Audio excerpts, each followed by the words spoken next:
सुमरा, समा, कल्होड़ा, टालपुर ये सिंध की वो कौमें हैं जिन्होंने सिंध पर हुकूमत की है। इनकी बादशाहत रही है, लेकिन हम हिस्ट्री में इनके बारे में बहुत कम ही जानते हैं। वैसे तो सिंध पे गैरों की बहुत हुकूमत रही है। कभी अरब आए, कभी गजनवी आए, कभी मुगल सल्तनत के बादशाहों ने यहाँ पर हुकूमत की। इन सब के बारे में तो हम जानते हैं, लेकिन ये सिंधी कौमें जिन्होंने सिंध पर हुकूमत की है ये इतनी पॉपुलर नहीं है। तो ये वीडियो सिंध के उन लॉस्ट किंगडम्स के नाम है जिन किंगडम्स के राजा, महाराजा और सरदार इसी सिंध की जमीन से बिलोंग करते थे। 711 में मोहम्मद बिन कासिम आता है, राजा दाहिर को हराता है और सिंध को उमैया खिलाफत में मिला देता है। उसके बाद जब अरब गए तो फिर गजनवी आते हैं। गजनवियों के बाद फिर लोकल अमीरों का कंट्रोल आ जाता है। 1024 में फिर उठती है सिंध की पहली लोकल मुस्लिम डायनेस्टी, दी सुमरा डायनेस्टी। सुमरा असल में सिंध में रहने वाला एक पावरफुल ट्राइबल क्लैन था जो थर में और लोअर सिंध के इलाकों में रहता था। गजनवी एम्पायर का जैसे ही डिक्लाइन हुआ, जब सुल्तान महमूद की डेथ हो गई, तो उसके बाद गजनवी एम्पायर का सिंध पर जो कंट्रोल है वो बहुत लूज हो चुका था और यही गोल्डन मौका था सुमरों के लिए। उन्होंने ठट्टा और उसके आसपास के जो इलाके थे उन पर अपना रूल स्टैब्लिश कर लिया। शुरू में तो उनकी हुकूमत बहुत लिमिटेड इलाके तक थी, लेकिन आहिस्ता आहिस्ता उनका इन्फ्लुएंस पूरे सिंध पर फैलने लग गया। बाय द वे, सुमरों की हुकूमत करने का जो तरीका था वो मोनार्की जैसा नहीं था। मतलब एक कोई बादशाह नहीं था, ये सेंट्रलाइज्ड हुकूमत नहीं थी, बल्कि बहुत सारे सुमरा सरदार होते थे जो मिल के कोई भी फैसला लेते थे। सुमरा डायनेस्टी ने सिंध पर 300 साल तक हुकूमत की है और उनकी हुकूमत को अगर पढ़ा जाए तो दो चीजें बहुत वाज़ेह मिलती हैं। एक तो सुमरों का रेजिस्टेंस और उनका सर्वाइवल, क्योंकि गजनवी बार बार कोशिश करते रहे कि किसी तरह सिंध वापस उनके एम्पायर का हिस्सा बन जाए। फिर दूसरी तरफ से दिल्ली सल्तनत जो थी वो भी बार बार चढ़ाई करने लग जाती थी, लेकिन इन सबको सुमरों की हुकूमत ने रेजिस्ट करे रखा। उन्होंने सबसे ज्यादा एडवांटेज जिस चीज का लिया था वो थी सिंध की अपनी ज्योग्राफी। एक तो यहाँ का थर का जो सहरा है वो दुश्मन के लिए अजाब बन जाता। दुश्मन जब इस सहरा से गुजरते तो उनके लिए सर्वाइवल मुश्किल हो जाता। फिर दूसरा, सिंधु नदी, ये भी एक किस्म का नेचुरल डिफेंस था, क्योंकि एक नदी को पार करना किसी दुश्मन के लिए आसान तो नहीं है और कई जगह जहाँ पे इंडस डेल्टा है वहाँ मार्शलैंड्स होते थे, तो अगर दुश्मन वहां से गुजरता तो उनके घोड़े और उनके हाथी कीचड़ में ही फंस जाते। सुमरा हुकूमत के लड़ने का जो स्टाइल था वो गुरिल्ला स्टाइल था। कभी वो आने वाले दुश्मन के लिए ट्रिब्यूट पेश कर देते, उनको लालच दे देते, उनको गिफ्ट दे देते और अपने लिए कुछ टाइम खरीद लेते। तो कभी वो दुश्मन को लड़ाई में धकेल देते थे। स्ट्रेटेजिक तरीके से उन्होंने रेजिस्टेंस कायम रखा और इसी तरह उन्होंने अपनी हुकूमत भी 300 साल तक बरकरार रखी। सुमरा के इस पीरियड में सिंध की जो आइडेंटिटी है वो भी बहुत स्ट्रांग हुई। जो सिंधी लैंग्वेज है वो भी इवॉल्व हुई। फिर जो फोक लोर्स हैं, जो कहानियां हैं, जो अब सिंध के कल्चर के डीएनए में घुस गई हैं, जैसे पुनू,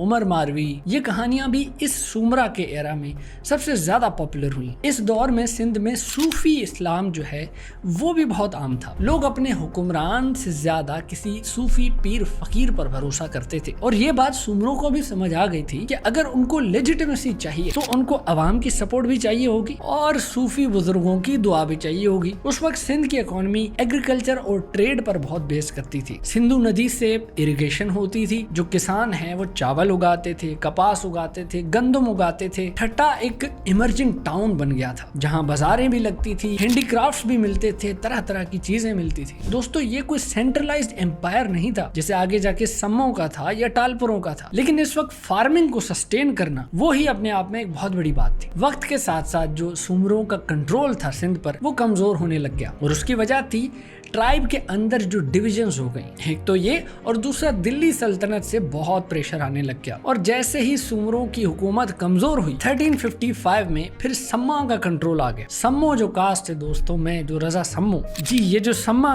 ट्राइब है ये असल में सब ऑर्डिनेट ट्राइब होती थी जो सुमरों के अंडर ही काम करती थी। लेकिन जैसे ही सुमरा कमजोर हो गए तो सम्मो ने अपना रूल स्टैब्लिश कर लिया। सुमरा दौर तो यहाँ पर खत्म हुआ, लेकिन उनकी जो लेगेसी थी वो आज भी सिंध का एक प्राउड चैप्टर है। गजनवी और दिल्ली सल्तनत जैसी इतनी बड़ी पावर्स को इतने अरसे तक रेजिस्ट करते रहना, सिंधी कल्चर को आगे बढ़ाना और फोक लोर्स को अलाइव रखना, सूफी इस्लाम को लोगों के दिलों में डीपली रूट करना, ये सारे कॉन्ट्रीब्यूशंस थे सुमरा डायनेस्टी के। सुमरों के बाद जब सम्मों की हुकूमत आई तो यहाँ से सिंध का एक गोल्डन एज शुरू होता है, क्योंकि ठट्टा एक ऐसा शहर था जो इंडस रिवर के साथ था, अरेबियन सी उसको लगता था। तो सम्मों ने फोकस किया कि क्यों न इस शहर को एक प्रॉपर पोर्ट सिटी, एक इंटरनेशनल पोर्ट सिटी बनाया जाए जहाँ से डायरेक्ट ट्रेड हो सके, और यही उन्होंने किया। ठट्टा उस वक्त एक वर्ल्ड क्लास सिटी बन गया। सम्मा रूल में ठट्टा साउथ एशिया का एक टॉप ट्रेडिंग हब बन गया। यहाँ से बहुत सारी चीजें एक्सपोर्ट होती थी, जैसे कॉटन, इंडिगो, वीट, हैंडीक्राफ्ट्स, और यहाँ पे अरेबिया से, पर्शिया से चीजें इंपोर्ट भी होके आती थी, बल्कि यूरोप से भी माल आता था, पोर्चुगीज ट्रेडर्स भी आते थे। तो आप उस जमाने के ठट्टे का एक बाजार इमेजिन करें, जहाँ एक तरफ सिंधी अजरक बिक रहे हैं, रिलियां बिक रही हैं, फिर सेंट्रल एशिया से जो सामान आया हुआ है, लग्जरी आइटम्स बिक रहे हैं, कारपेट्स बिक रहे हैं, इंडिगो की खुशबू जो है वो पूरे मार्केट में फैल रही है। तो ये सिटी कल्चरल ही नहीं बल्कि इकोनॉमिक फ्रंट पर भी शाइन कर रहा था। सम्मा डायनेस्टी का सबसे मशहूर और पावरफुल लीडर जो था वो था याम निजामुद्दीन टू, जिनको याम निंदो भी कहते हैं। उनका एरा लिटरली सिंध के लिए किसी रेनेसांस से कम नहीं था। याम निंदो के टाइम पे ठट्टा अपने पीक पर था। उसने ट्रेड को इतनी खूबसूरत तरीके से रेगुलेट किया, सिक्योर बनाया, अवाम भी बहुत सुकून में थी। पोएट्री, म्यूजिक, सूफिज्म, आर्ट को खूब स्पॉन्सर भी किया। आज भी सिंध की लोक कहानियों में और पोएट्री में याम निंदो को एक आइडियल किंग की तरह पेश किया जाता है। सम्मा लेगेसी का जो सबसे बड़ा मॉन्यूमेंट है वो है मकली का नेक्रोपोलिस। ये दुनिया का सबसे बड़ा कब्रिस्तान है। 10 किलोमीटर लंबे प्लेटो पर ये कब्रिस्तान फैला हुआ है, जहाँ लाखों कब्रें हैं। याम निंदो और सम्मा रूलर्स ने जो यहाँ पर टूम्स बनाई हैं वो देखने के लायक है। सैंडस्टोन्स और ग्लेज्ड टाइल्स का मिक्स, कहीं पे आपको पर्शियन स्टाइल का आर्ट मिलेगा, फिर सिंधी स्टाइल का आर्ट मिलेगा, एक ब्लेंड है। खूबसूरत ज्योमेट्रिक कार्विंग्स मिलेंगी, कुरानिक कैलीग्राफी भी मिलेगी, फ्लोरल पैटर्न्स, और क्या कुछ नहीं। ओवरऑल ये किसी मास्टरपीस से कम नहीं। ऐसा नहीं कि मकली में सिर्फ बादशाहों की कब्रें हैं और टूम्स हैं, बल्कि बहुत सारे सूफी बुजुर्ग भी यहाँ पर दफन है। ये जगह एक सिंबॉलिक मेमोरी बन चुकी है। सिंध की गोल्डन एज एक तरह से यहाँ पर रेस्ट करती है। आज ये एक यूनेस्को साइट है जहाँ पर दुनिया भर से लोग इसको देखने के लिए आते हैं। सम्मा के इस एरा में जो फोकलोर्स थी, उनमें जो हीरोइंस होती थी, सिंध की हीरोइंस, जैसे ससी पनू में ससी, उमर मारवी में मारी, सोनी महिवाल में सोनी, ये सिंध की हीरोइंस हैं और ये इस एरा में इमॉर्टलाइज हो गई, एक किस्म का अमर हो गई। क्योंकि ये जो कहानियां थी ये सिर्फ फोकलोर्स नहीं थे, ये फोकलोर्स हमें रेजिस्टेंस सिखाती हैं, कुर्बानी सिखाती हैं, डिवोशन सिखाती हैं। सूफी बुजुर्ग जैसे शाह अब्दुल करीम बुलड़ी और उसके बाद शाह अब्दुल लतीफ भिटाई, उन्होंने तो अपनी शायरी में इन कहानियों को बहुत अहमियत दी है। सम्मा रूलर्स के टाइम में भी सिंध में सूफिज्म जो है वो बहुत आगे बढ़ा। ठट्टा लिटरली सिटी ऑफ सेंट्स बन गया, सूफियों का शहर। हर गली में कोई ना कोई पीर फकीर जरूर मिलता था जो लोगों को स्पिरिचुअल गाइडेंस देने की कोशिश करता था। लेकिन हर डायनेस्टी की तरह सम्मा डायनेस्टी का भी जवाल आना ही था, और वो आया भी। याम निंदो की डेथ के बाद जो रूलर्स आए वो बहुत कमजोर थे। दिल्ली सल्तनत की तरफ से और प्रेशर आने लग गया और आखिरकार सेंट्रल एशिया से अरगून्स ने आके सिंध को इन्वेड कर दिया। ट्रेड भी बहुत बुरे तरीके से डिक्लाइन कर गया और जो समंदर के रास्ते थे उन पर भी पुर्तगीज की डोमिनेंस होने लग गई। 1524 में जो अरगून्स ने सिंध को इन्वेड किया तो सम्मा का रूल ऑफिशियली खत्म हो गया और अब सिंध पर फिर से आउटसाइडर्स हुकूमत करने लग गए। अरगून्स असल में सेंट्रल एशिया के तुर्किक मंगोल ओरिजिन के थे जी, थोड़े से तुर्क और थोड़े से मंगोलियन। अपने आप को बेसिकली ये तिमूर के डिसेंडेंट्स कहते थे। अरगून्स के टाइम में भी ठट्टा जो है वो पॉलिटिकल और मिलिट्री सेंटर बना रहा, लेकिन अरगून्स जो लोकल लोग थे उनसे बहुत फाइट किया करते थे। जो आम आवाम थी, जो लोकल ट्राइब्स थे, वो उनसे बिल्कुल भी खुश नहीं थे। असल में वो उनको आउटसाइडर ही समझते थे। उन्होंने कभी उनको गैर समझ के एक्सेप्ट किया ही नहीं। अरगून्स के बाद फिर उन्हीं के सक्सेसर्स जो हैं तरखान, वो आ गए। उन्होंने कि अरगूनों से जंग नहीं की, बल्कि ये एक बहुत बड़ी फैमिली का हिस्सा ही थे। सक्सेसर्स इनको बोल सकते हैं हम, कजन कुजन समझ लो। तो ये जब आए, इन्होंने किले बनाए, मॉन्यूमेंट्स बनाए, ये वो चीजें बनाई। इनका फोकस भी था पावर हासिल करना, लेकिन इनका फोकस ये नहीं था कि जो आम आवाम है उनके लिए कोई वेलफेयर के काम किए जाए। और फिर तरखान के बाद 1591 में सिंध पूरा मुगलों की हुकूमत में आ गया। सिंध मुगलों के बड़े एम्पायर का एक सूबा बन गया। अकबर ने ऑफिशियली सिंध को मुगल एम्पायर में एनेक्स कर दिया। फिर उन्होंने भी बहुत मस्जिदें बनाई, मदारिस बनाए। शाहजहां के दौर में तो ठट्टा की फेमस जो शाहजहां मॉस्क है वो बनी। लेकिन ये भी अवाम के लिए आउटसाइडर्स ही थे, क्योंकि अवाम इनको भी अपना नहीं समझती थी। जो भी फैसले होते थे वो दिल्ली से होते थे। गवर्नर्स भी जो अपॉइंट होते थे वो दिल्ली से ही होते थे, क्योंकि दिल्ली सल्तनत थी तो सारे फैसले दिल्ली से ही आते थे। मुगल एम्पायर जब 17वीं सेंचुरी में कमजोर होने लग गया, दिल्ली की ग्रिप जब सिंध पर लूज होने लग गई, तो सिंध के अंदर ही एक लोकल सूफी फैमिली उठती है, जो वैसे तो पीरों फकीरों के लिए जानी जाती है, स्पिरिचुअल गाइडेंस के लिए जानी जाती है, लेकिन विद टाइम उन्होंने पॉलिटिकल पावर भी हासिल कर लिया था। और ये फैमिली जो उठती है, इनका नाम होता है कल्होड़ा। कल्होड़ा असल में एक ऐसी सिंधी फैमिली थी जिसकी लिनेज जो है वो सूफी बुजुर्ग आदम शाह कल्होड़ो से मिलती थी। और ये फैमिली एक पीरों फकीरों की सूफी फैमिली मानी जाती थी। लेकिन इनका इन्फ्लुएंस इतना बढ़ गया कि आसपास के जितने भी गांव थे और जो कबीले थे, उन्होंने एक किस्म की इन फैमिलीज को एलिजेंस दे दी थी। तो जैसे ही मुगलों की ताकत कमजोर पड़ने लग गई तो कल्होड़ों ने आके अपनी हुकूमत स्टेब्लिश कर दी। 1701 में कल्होड़ो डायनेस्टी का पहला रूलर मियां यार मोहम्मद कल्होड़ो बनते। बाय द वे, ऐसा नहीं है कि मुगलों की ताकत बिल्कुल ही खत्म हो गई थी। पूरी पिक्चर ये है कि ये जो कल्होड़ों की डायनेस्टी थी, ये थी तो मुगल रूल के अंडर ही। मुगल एम्परर औरंगजेब आलम ने मियां यार मोहम्मद को अपॉइंट किया था एज ए गवर्नर, लेकिन ये सिर्फ कहने की बात थी। ऑन पेपर मुगलों की कोई ताकत सिंध में नहीं रही थी। कल्होड़ों की सबसे बड़ी कंट्रीब्यूशन थी इरिगेशन सिस्टम को और मजबूत बनाना। उन्होंने सिंधु नदी से मजीद कैनाल्स बनाए, जिससे और गांव बने और आसपास की जमीन और जरखेज हो गई। इनके दौर में फार्मिंग जो है वो फ्लरिश कर गई। जो गाँव के लोग थे उनकी जिंदगी बेहतर हो गई। इन शॉर्ट अगर कहा जाए तो उन्होंने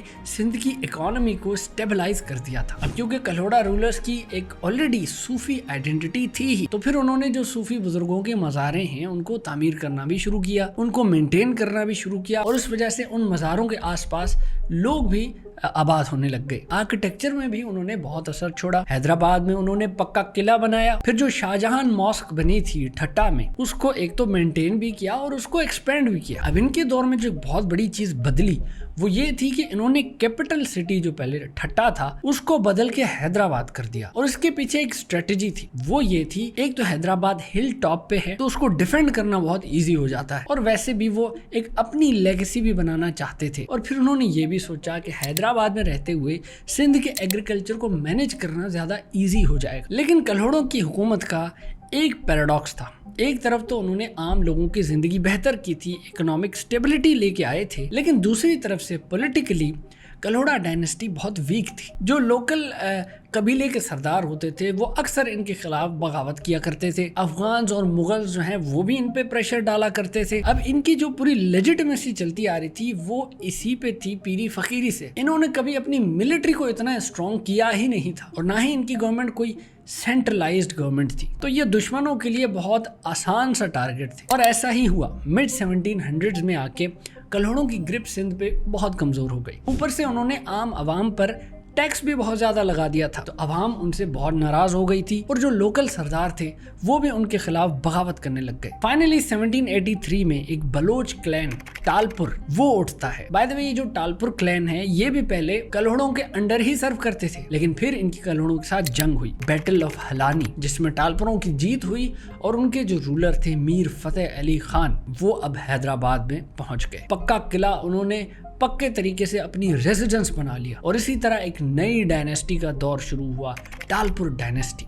टालपुरों के दौर में सिंध रिलेटिवली स्टेबल ही रहा। जो कबीलों के लोकल सरदार थे उनको भी मैनेज किया गया, अवाम भी बड़े सुकून में थी, और सब कुछ एक तरीके से चलने लग गया। वैसे उनकी गवर्नमेंट का स्टाइल भी फ्यूडल ही था, मतलब बहुत सारे सरदार थे जो मिल के फैसले लेते थे। वैसे तो टालपुरों के पास मिलिट्री भी थी और पॉलिटिकल अथॉरिटी भी थी, लेकिन ये जो लोकल सरदार है वहाँ के, उनको भी इंटीग्रेट करते थे, ताकि वो ऑब्वियसली नाराज होकर फिर से कोई बगावत ना उनके साथ भी शुरू कर दे, जो उन्होंने कल्होड़ों के साथ की थी। कल्चरली टालपुरों ने सूफिज्म को, पोएट्री को, आर्ट को बहुत प्रमोट किया है। बाय द वे, जितनी भी सिंधी कौमों का मैंने जिक्र किया, उन्होंने कल्चर को तो बहुत ही प्रमोट किया। ये एक चीज तो सब में ही कॉमन थी, लेकिन मॉडर्नाइजेशन के मामले में वो पीछे रह गए, क्योंकि जब टालपरों का मुकाबला फिर अंग्रेजी सरकारों से हुआ, ब्रिटिश ईस्ट इंडिया कंपनी से 18वीं सेंचुरी के एंड में और 19वीं सेंचुरी के शुरुआत में, तब उनको समझ आ गया कि भाई हम ये शायरी वायरी तो करते थे, लेकिन जी अंग्रेजों के पास जो हथियार हैं ये तो हमारे पास है ही नहीं। और अंग्रेजों ने सिंध पर नजर इसलिए डाली क्योंकि भाई यहाँ पर पोर्ट सिटी था, इंडस रिवर पूरा यहाँ से बहता था, अरेबियन सी यहाँ पे था, तो ट्रेड के लिए तो ये गोल्डन जगह थी। शुरू में ब्रिटिश ने ट्रेड और डिप्लोमेसी के जरिए टालपुरों से रिलेशन बनाने की कोशिशें तो की, लेकिन धीरे धीरे उन्होंने अपना मिलिट्री प्रेशर बढ़ाना भी शुरू कर दिया। टालपुरों को समझ ही नहीं आया कि एक कमर्शियल कंपनी है गोरों की, उसके पास इतनी फौज कैसे है और वो इतनी पावरफुल कैसे है। और फिर इनके बीच में होती हैं दो जंगे, बैटल्स ऑफ 1843। उधर से ब्रिटिश कमांडर चार्ल्स नेपियर ने सिंध को इन्वेड किया। टालपुरों ने बड़ी बहादुरी से रेजिस्ट किया, लेकिन अफसोस उनके जो हथियार थे वो सारे आउटडेटेड थे। 17 फेब 1843 को जो पहली जंग हुई बैटल ऑफ मियानी, उसमें टालपुरों की तादाद 20,000 थी और ब्रिटिश की तादाद थी सिर्फ 2,800। लेकिन फिर भी गोरों ने जीत हासिल कर ली क्योंकि उनकी एक्सीलेंट किस्म की आर्टिलरी, उनके डिसिप्लिन ट्रूप्स और उनकी ट्रेनिंग के आगे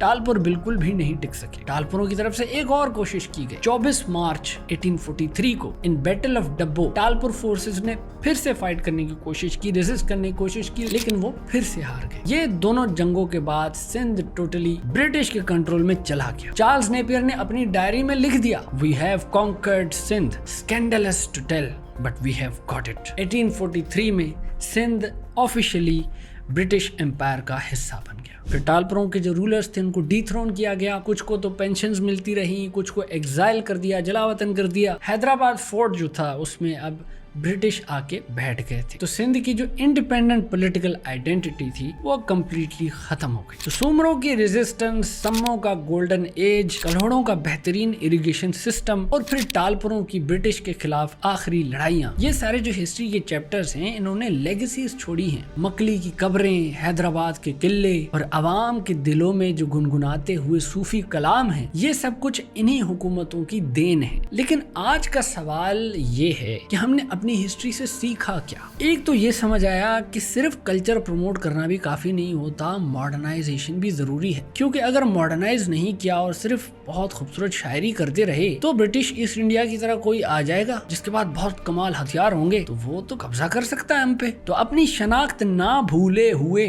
अपने कल्चर को ना भूले हुए हमें मॉडर्नाइजेशन की तरफ भी जाना है, और ये जिम्मेदारी जिनकी इस वक्त है उनसे सवाल करना ये अब आपका काम है। सब्सक्राइब कर देना। Thank you.